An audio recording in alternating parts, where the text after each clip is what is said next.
First and foremost, as I said, the first day of class, the person's not here. Here wasn't here. And as I put in very large print on the top of this, follow directions. Those who didn't follow directions, it hurt. Not me. Hurt you. Kira, here's your paper. But I will say this. For this paper, I was merciful. What does that mean? Nobody failed. Several deserved to fail. Several deserved Fs. There were no Fs. The next two, there will be. Okay? That is, if you don't follow the directions, if you don't do what's asked, if you don't do what the topic requires, yeah, you're gonna sink. Okay, so your paper's got comments all over it, probably. They ranged from A's, really good A's, to I think D minus was the lowest. It wasn't a classic bell curve by any means. There weren't a lot of A's. There were a couple of B's, a few C's, D's. It was pretty much even spread. Okay, but wrong word. The word you've used, it's wrong. It doesn't fit in the context you've used. Okay, word choice. That just means there are better words. And usually, if I put WC, I put a word in that works better. Okay, spelling. Come on, folks. This is college. If you're writing about Taran, how's his name spelled in the book? Anybody? Anybody remember? Taran. Okay, so we're several weeks after that, right? Let's say we're writing about the young magician in this book, and his name is either one. John Mandrake, or his birth name, Nathaniel. If you were to write about this, next paper, and you spell his name Nathil or Nathaniel, you're going to flunk just on that. If you do that repeatedly, that's an F. Okay? As you could probably tell, I'm a little pissed. Okay? If you can't simply spell a character's name, you should have the book in front of you because you're pulling quotes out. Okay? You shouldn't be in college. I'll be blunt. Similarly, and I've had this happen repeatedly, not just this class. You turn in a paper that's a draft, that's an F. How do I know it's a draft? If you have a parenthesis that says insert quote here. Yeah, I got one. I've gotten that before in other classes. I've actually gotten that in upper division English major classes. English majors. They're writing nerds. They should understand that, from the beginning. Okay? Comma splice. What's that mean? You join two independent clauses with a comma. I went to the store, comma, I bought some milk. Two independent clauses, two separate statements. What do you need to have besides the comma? I went to the store, comma, and I bought some milk. Okay? I went to the store, semicolon. I bought some milk. That's perfectly fine. I went to the store, period. That's perfectly fine. Okay? Subject-verb agreement. What's that mean? If the subject is singular, the verb form needs to be singular. He, present tense, say the book. No, that's ungrammatical. He says the book. Okay? And both this class and my next class, I had a few papers that were full of things like this. Or the reverse, they is. Okay. Again, if that's the best you're capable of here, you shouldn't have gotten into college. You shouldn't have graduated high school. It's not my job, frankly, in the third English course, third course required, for general ed, to fix these kinds of problems at this point. I'm trying. I'm bending over backwards to make sure to help everybody in here just pass. Why? It's your last English course.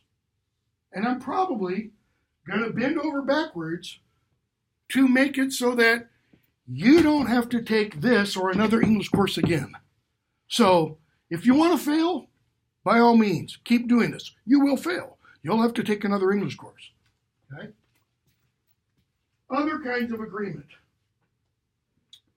You say, he should do something because they. He, singular, they, plural. Not the same. Okay? Apostrophe. When do we use? I don't want to miss all that. IT apostrophe S. It's never possessive. It's always a contraction. It is. It's, like, its book is just ITS. Okay? Similarly, you don't use this to indicate plurality. The hat apostrophe S. Okay? No. Possessive case, so you have to have his before something or hers before something when it's possessing it. Usually, if it's a noun that comes before that, it's apostrophe S. Okay? Punctuation, you might not have had some. A sentence with no punctuation, that is even at the end of the sentence. Okay? Awkward, and even the papers that got A's had some awkward statements. What does awkward mean? I like to use the analogy of a car. I don't care what kind of car, 4-cylinder, 6-cylinder, 8-cylinder. But whichever cylinder, it's not running on all cylinders. It's kind of sputtering and clunking. And as I put on some of yours, I get your idea, but notice how I just put that. Because I get it, that doesn't mean what? It's crystal clear. Okay? So if it's awkward, we're like using sign language to get the point across. This isn't sign language. This is English language, etc. Ambiguous is great. If this weren't a course in fantasy literature, but it were a course in creative writing. If you were all writing poetry, that'd be wonderful. Then you want as much ambiguity as possible. Why? Because you want poems to have wide range of meanings. These kinds of papers, you don't want there to be any ambiguity. You don't want me ever to kind of scratch my head and go, I wonder what they mean by that. That's never good. It should always be, and I think I talked about this first day of class, your papers, your thesis ought to be like a slap across the face where I read it and go, wow, that's one, a really clear thesis. And two, and some of yours were a really good thesis. In fact, I thought of reading a couple of the really, really good papers, but I found out. Question mark? I don't have a clue. And that's saying a lot because I'm usually clueless. I'll be the first one to admit that. Huh, with a question mark means you're out in the universe somewhere, and I'm still back here dealing with this stuff. This means reverse the order of the words. It might be a single phrase, like the word to in something else, and I'm saying put to after the next word. It might be an entire sentence that you've written out, you have a comma somewhere in the middle, and then you have something on the second half, and I'm saying, take what you have here in the second and put it at the first. Okay? Delete. A line drawn through with a circle at top means get rid of that. Usually it's an extra letter. You're typing on along and you don't proofread, and an A shows up in the middle of the, like THAE. Okay, I've seen it before. If you don't use spell check will catch that. A lot of stuff spell check won't catch. Okay, LC means lowercase. Take what you've had as a capital letter, make it a lowercase. These three under a letter mean make it a capital letter word. This thing, usually with a mark of punctuation underneath it, something like that, means insert that mark of punctuation. If it's going this way, it's usually inserting an apostrophe or quotation marks. And then a line underneath. Okay? Usually it's under a title. Italicize. Why? We italicize titles of novels. We italicize titles of films. We put in quotation marks titles of essays, titles of short stories, titles of TV episodes. Okay?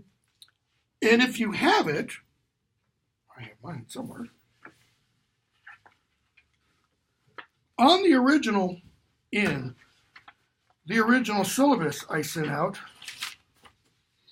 you've got this, which gives you some advice on how to cite sources, how to introduce quotations, because a quotation should never just sit there out on its own lonesome. It should always be introduced with some kind of, comment where, I think it was on the second page of this. Yeah, on the second page of this, I start giving you some examples about how to introduce, quotations and such, okay? Okay, so, all that being said, let me put all that aside. Let me go over this real briefly, okay? This is the last, 3 weeks of class, essentially. After this week, we have 3, 6, 8. No, that's not right. After this class, we've got another class. We have 11 classes after this week. 11 class periods. So here's, I've already blown it. Here's probably what we're going to try to do. GE stands for Golem's Eye. Okay? Hopefully, we'll finish this on Friday. If not on Friday, we'll finish it Monday, and we'll start Ptolemy's Gate. Okay? Ptolemy's Gate, then Wednesday of next week, Ptolemy's Gate, Monday, Wednesday, Ptolemy's Gate, Friday of next week, and I'm going to hand out the exam. Okay? The next exam, the Stroud exam. All right? Then we'll do Ptolemy's Gate the following Monday. All right? I don't have when that's due. I think I was going to make that. Yeah.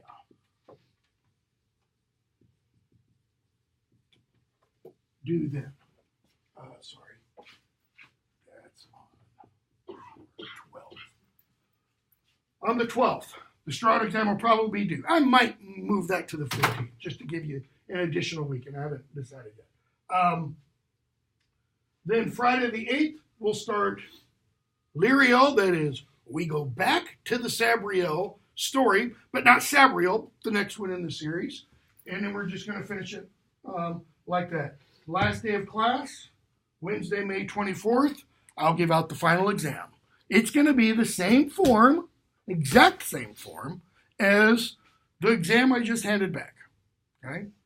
Relatively short in terms of the number of words, but that doesn't mean, if it's 500 to 750 words, doesn't mean shoot for 500. It really doesn't. It means that's the bare minimum. If you're shooting for 500, what are you really shooting for?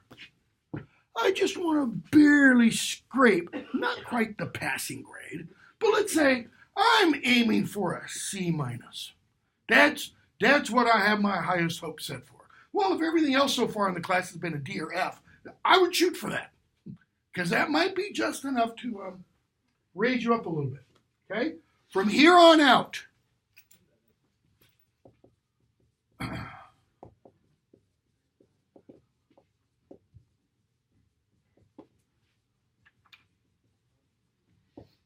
quiz is possible any/every day. So what does that mean? Well, if we're going to possibly finish this on Friday, and I think I already said we would have one on Friday, so that quiz on Friday will be over all of the Golem's Eye. Okay? If we have one on Monday and we don't finish the Golem's Eye, it could be over the Golem's Eye. It could be over the first 1, 2, 3, 4, about the first fourth of Ptolemy's Gate. If we have one on the 3rd, it'd probably be over somewhere between the first quarter and first half. That is, each successive day, if we haven't had a quiz here or here or here, if we have it here, it would be probably over about the first 3/4. We might have, 3 quizzes over a single book. One of the reasons I'm doing this is because it's pretty damn clear some of you have not been reading these books at all. In that case, you deserve to fail.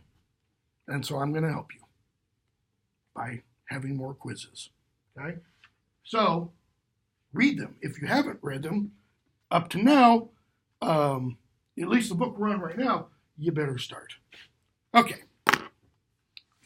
9:30. Let's see, what time did this start? 9:10, so 20 minutes. So that means we got 35 minutes. We left off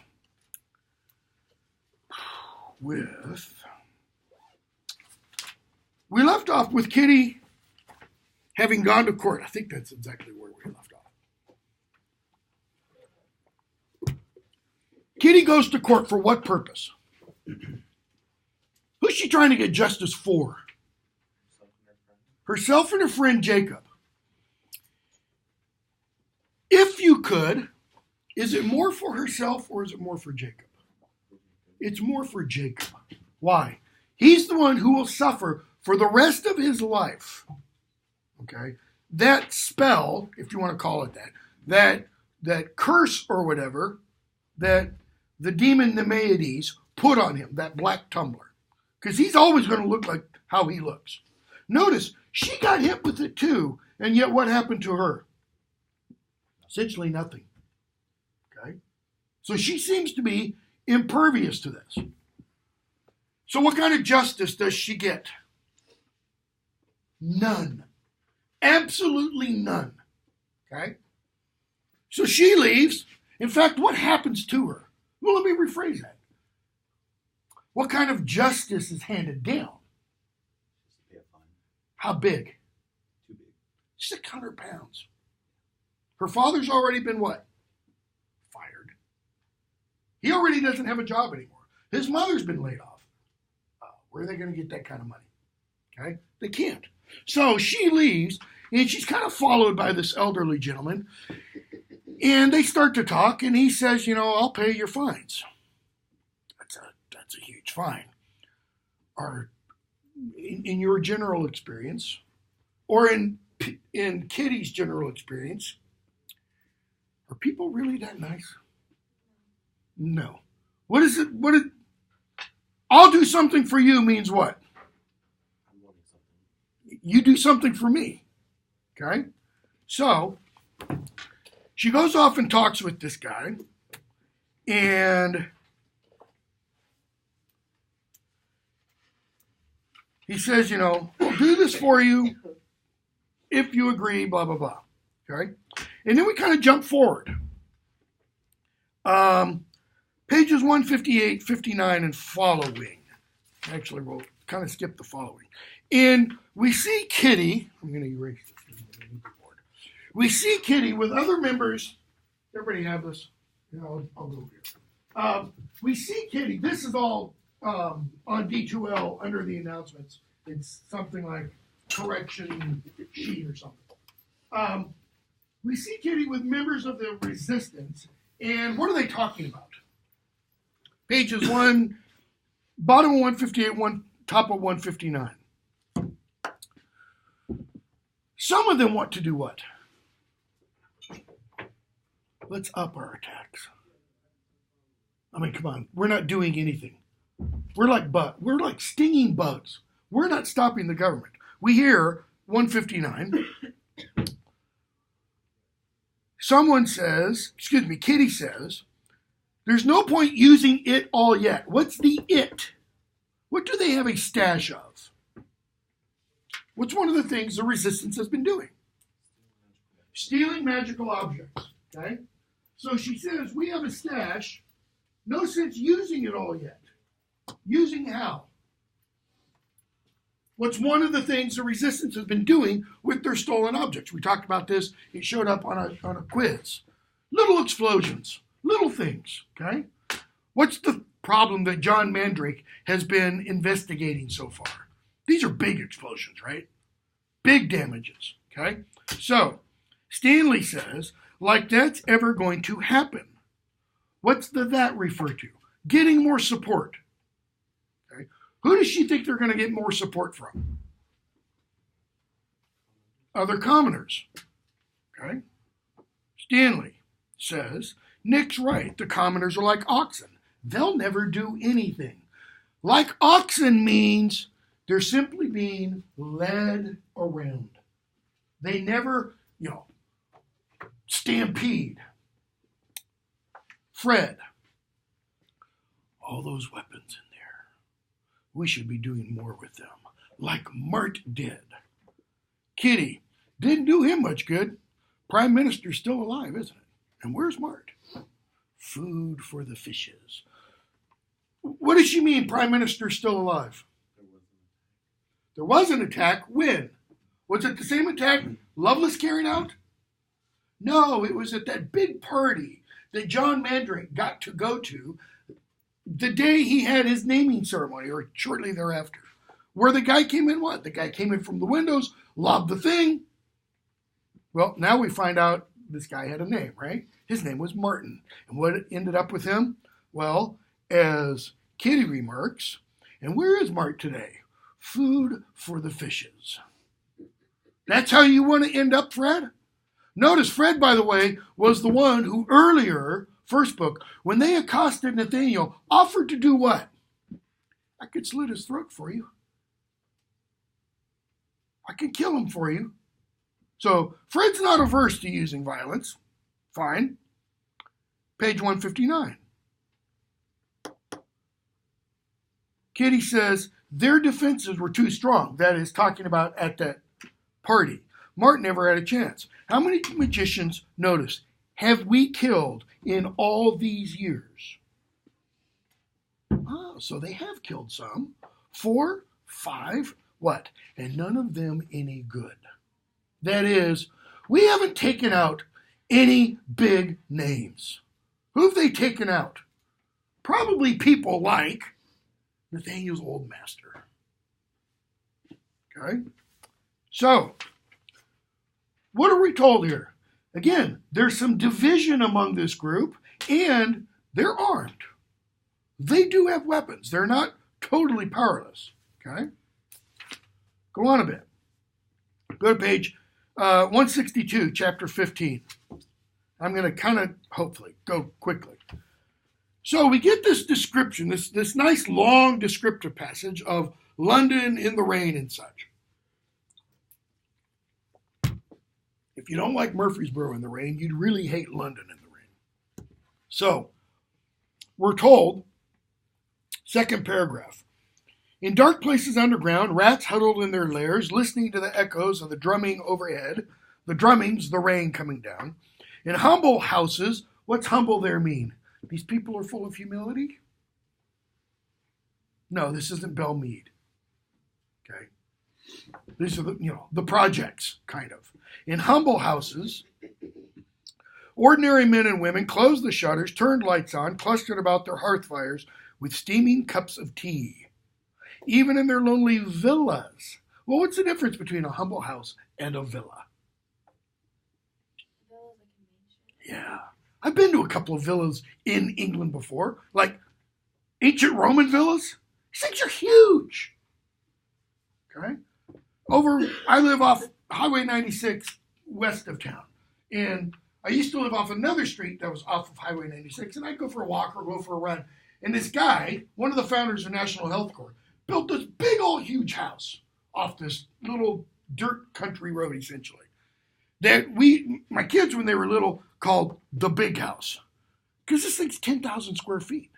He imported marble from Italy to build it. Massive swimming pool, big old, tennis court and everything. That's a villa. Okay? So, you have commoners in their humble houses, magicians in their villas. They do what? They flee the endless rain. They skulked to their workrooms, bolted fast the iron doors, conjuring clouds of warming incense, lost themselves in dreams of... So notice, they don't have to huddle around their cheap little fires with cups of steaming tea to keep warm. Okay? Rats commoners, magicians. Who's the speaker? Bartimaeus. What has he just done? They're all the same. To a being like him, rats, commoners, magicians, notice, they're not all human. Yeah, they're all mere fleshly material things, all safely undercover. Meanwhile, where's Bartimaeus? He's out in the rain, right? So, Bartimaeus goes off. He meets another take that back. He doesn't go off. He speaks with Nathaniel, page 167, and he gives us this description because Nathaniel's sending him out on a job. The boy changed somewhat since I'd last seen him, and not for the better. His master, his career, had worked an unpleasant alchemy upon him. Alchemy, that is, changing something from one essence into another. He was harder, harsher, and more brittle. Now, what does that mean if you describe a person as being brittle? Does that mean more easily breakable? It could be one meaning. What else does it mean? How about touchy? Not touchy like likes to touch people, but, the slightest little word, boom, sets them off. He also had even less of a sense of humor than previously, which was itself a remarkable achievement. Now, if there's one thing you know about Bartimaeus, it's what? He likes to smart off. He has a sense of humor. Humans don't usually appreciate his humor, okay? So, he goes off for his surveillance. He meets up with Queasel. We're told a little bit about Queasel. Bartimaeus and Queasel go back a little bit. Queasel's a lot younger than Bartimaeus. In page 172, he hears Queasel scream. So where does he go? He goes to where he hears the scream. Pages 175 and following, the British Museum. Now, has anybody ever been to London? Just curious. Okay, one has. The British Museum is, I'm trying to think how big it is compared to Peck Hall. It's probably 2 or 3 times the size of Peck Hall. And it has certain rooms devoted to certain kinds of artifacts, or certain rooms devoted to certain areas of the world. Okay? You walk in, you turn left, and you go into there's one big room, and it's essentially the ancient Egypt room.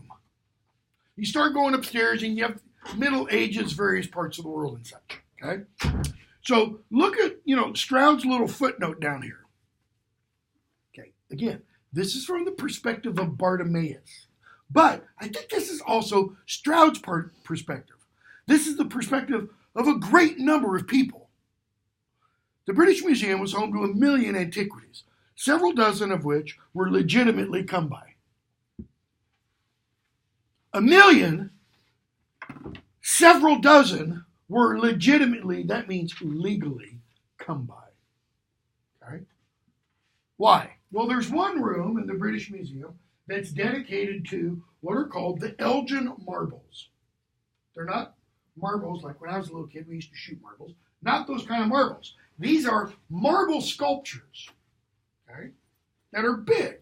Some of them are, like this tall. Some of them are the height of this room, okay? Most of these, many of these, look around this room and you see that top, layer, okay? Many of these would fit in panels like that, and they're relief carvings.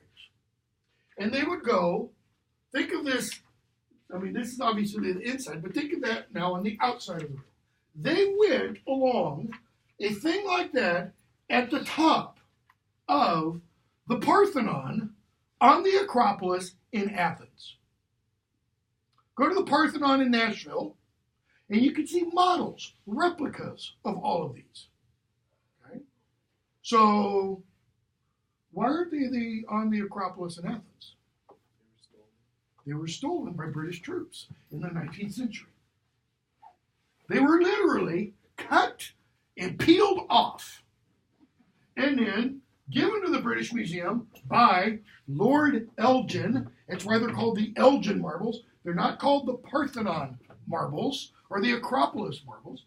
And they were set up in this room so that now people can come for free, doesn't cost anything, for free, and go in and admire them. And almost since the time they were taken, the government in Athens has been saying, give them back. In fact, Athens has built, the Greek government has built a huge museum. And it has, in that huge museum, it has a room solely for the Elgin marbles to come back to. They're still under negotiations. Probably, I won't say that anymore. I used to say, it probably won't be in my lifetime that they'll go back, but I used to say it wouldn't be in my lifetime that, the Berlin Wall would fall and, communism in Russia would die and such. Okay? So, why is this significant? Well, this is where Bartimaeus meets the Golem. Okay? And what do we see happen? We're not going to talk about it, but we see Bartimaeus and the Golem just wreak utter havoc on every one of the things that is in this museum. Would be called what today? What kind of value would you place on them? Priceless. That is, you can't put a value on them. In fact, we are told, which page is it? Bottom of 181.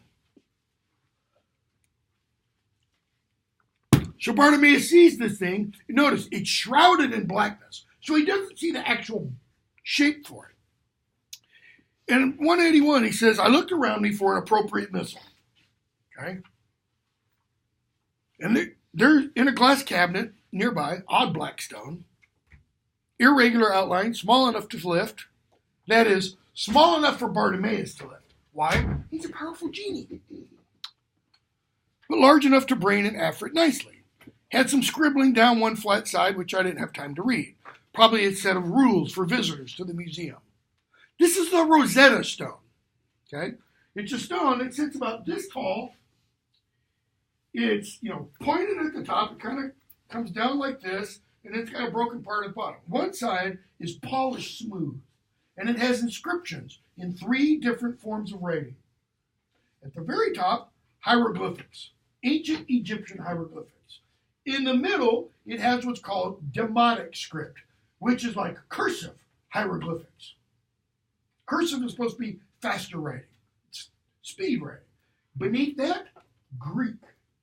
It's because of this stone that we can now read all the ancient hieroglyphics of Egypt that have ever been written. Because the guy in the 19th century used the Greek at the bottom to help decipher the 2 top things, unlock the code. What does Bartimaeus do?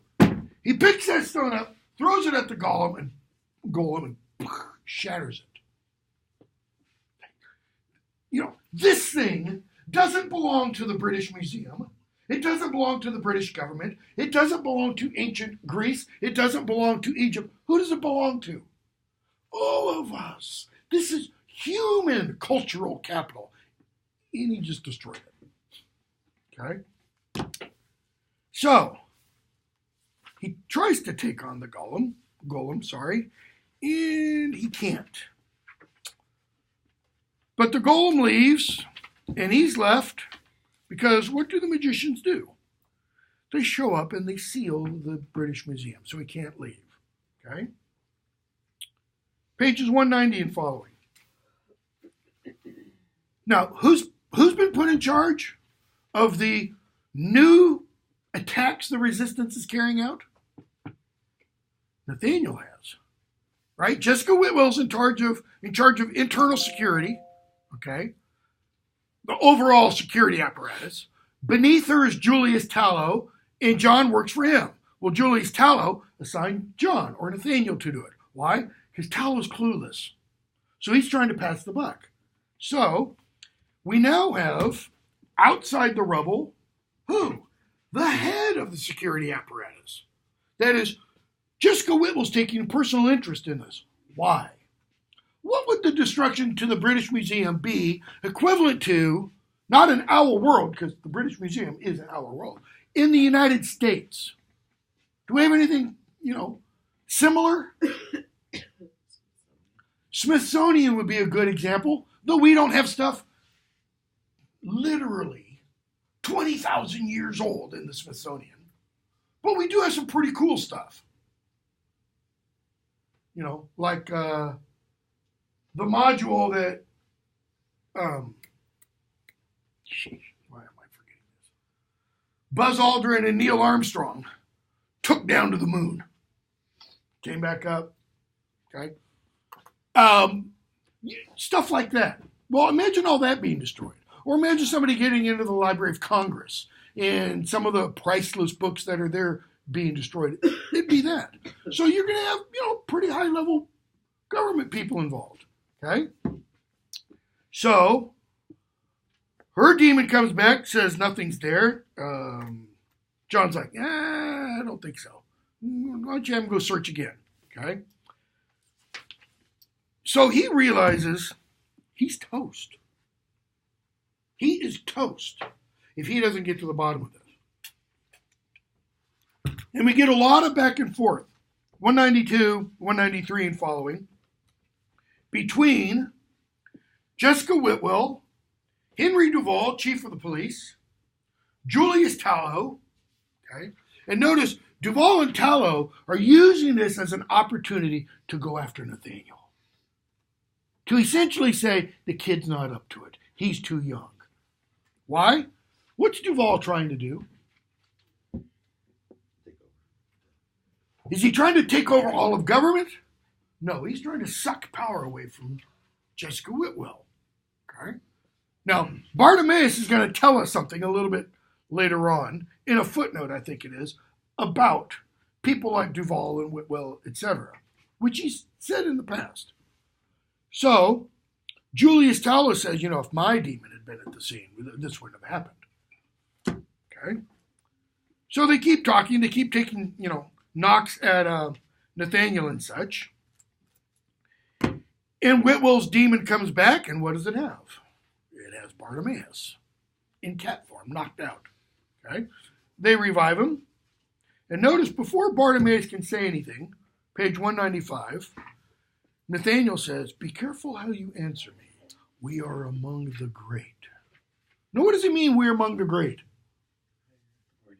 Higher authorities.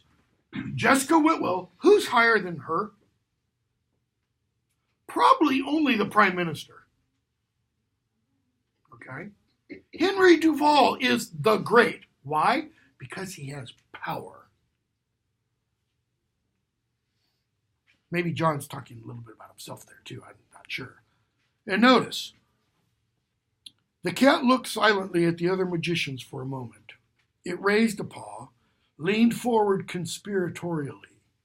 What do you mean? What does it mean it raises a paw? It's just like, or does it kind of go, signals, between you and me, I've seen greater. Notice what he's doing by saying that. These aren't great. You think these are great? Please. So I imagine have they. You look like a pom-pom with legs. What's a pom-pom look like? It's all fluffy and sticking out, right? And this one's got 4 little stumpy legs. Why? What's he just essentially had happen to him? What would make a cat, its fur, a shock, okay? So, they start talking, and what does Bartimaeus tell them, finally, page 197, is the problem. What's been marching around London, destroying real estate? 197, it's easy, it's a golem. There's a small gasp from the direction of Ms. Whitwell, snorts from Tallow and Duval. Notice, a gasp in snorts. Why? Why do the two snort and she gasps? When you gasp, what usually, if you gasp, I'm assuming maybe something's happened in your life that has caused you to gasp. Why do you do that? Shock, surprise. If most of you weren't old enough, I mean, you might have been real little. if you were old enough to be transfixed to the television on the morning of 9/11/2001, there was a lot of gasping going on. I mean, my wife and I, we went out for a walk in that morning. I'd heard on the radio about a Cessna that flew into the World Trade Center. I'm like, what kind of moron would fly? That building's big. You can't miss it. Okay? It's so big. If you hit it, you have to be trying to hit it, in other words. And so I, heard about it. And then we got home and it's like, oh, not a Cessna, a 747. Bigger plane. Okay? Well, turned on the TV and watched that first time and just, that's a gasp. But a snort implies what? That's usually, more like somebody finds something humorous. So she gasped. They snort. Why? Maybe they think she can't handle it. Okay. Or that that Nathaniel can't handle it. Okay. Why else? I mean, we're going to find out in the following pages. What do both Duval and Talos say about golems? They don't exist anymore.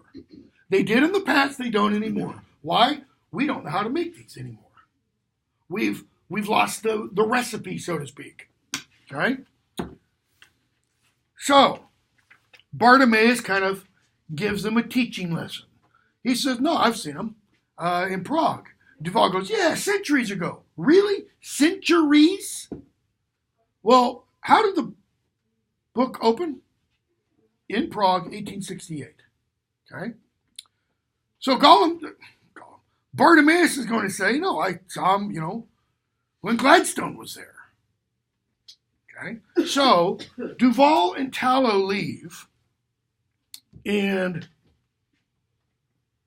page 199, Whitwell speaks to Nathaniel, and she says, we must consider this with care. What does she mean? Ooh, we're on a tightrope. We screw up. Either way, we're toast. What does she really mean? You screw up. Either way, and you're toast. But Duval is right. Now, if the demon speaks truthfully, we gain valuable insight. But Duval's right to be skeptical. Creating a golem is a difficult business. Duval is left. What do you know of it, Tallow? Notice she asked Tallow. Come on, what can you tell me about golems?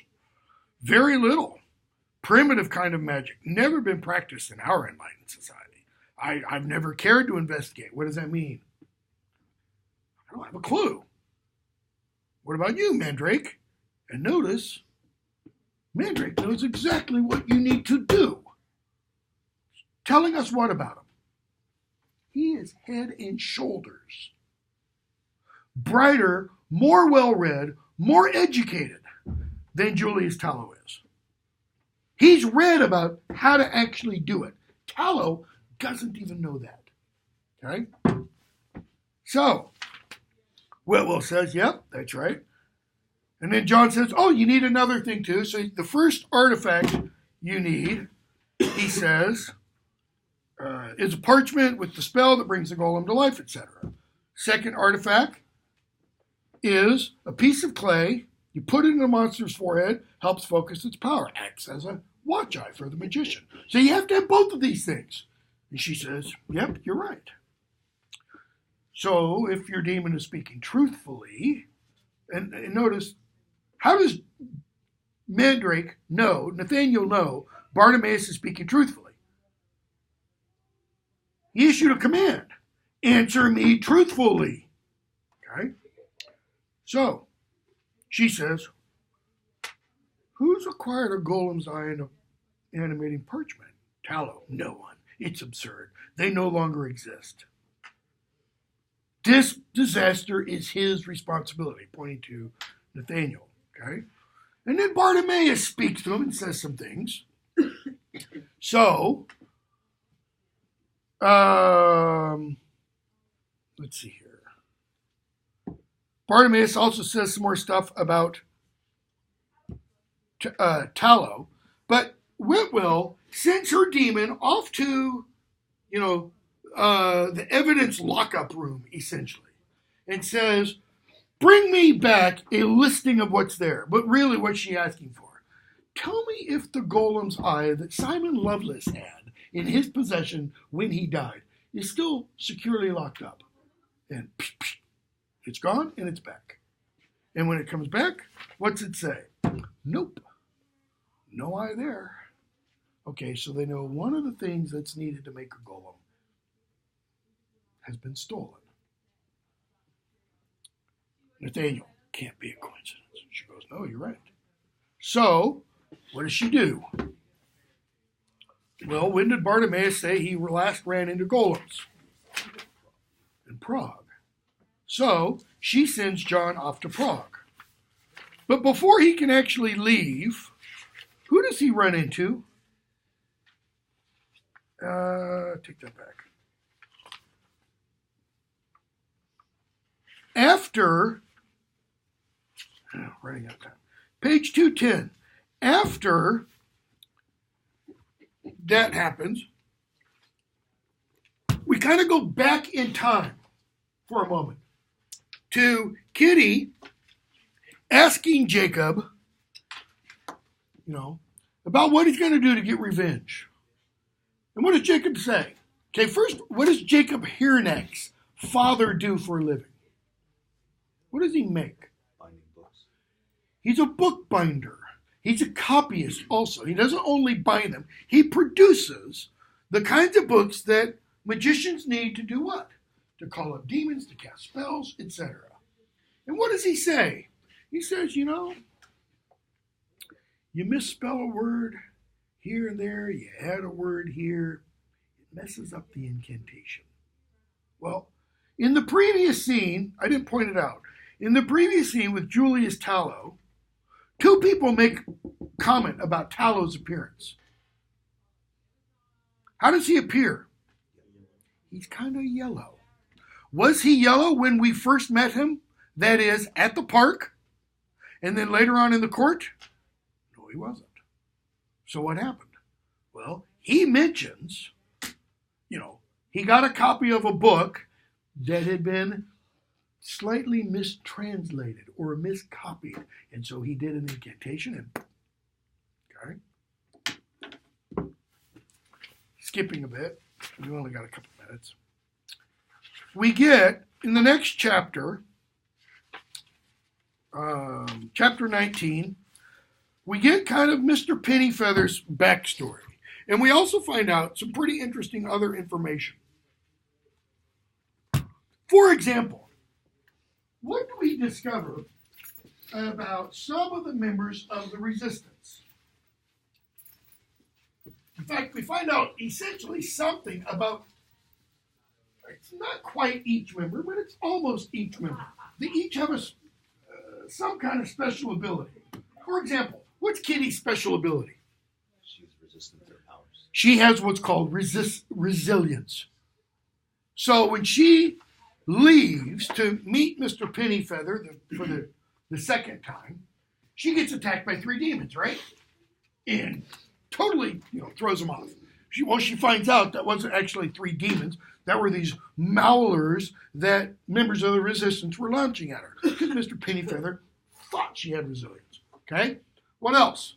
What about, Anne can do something. Stanley, I think, is the one who can see magical objects. One of them hears magic being done. Okay? What about Pennyfeather? He lost his wife because of a magician. So what's he out for? Revenge. Okay? And then throughout this chapter, he keeps emphasizing something about the resistance. The resistance is what? He calls it my group. In other words, I'm the one in charge. This is my thing. I've brought you together. Why is this important? With the last minute we have, 30 seconds. What is he showing us there? In fact, we have the character Eva mentioned. What does she want to do with all the magical stuff they find? Destroy it. Why? Because if we use it, they'll what? He'll be just like the magicians. She says we can't use it. He's like, yes, we can. My group, we do what I say. In other words, he's all about what?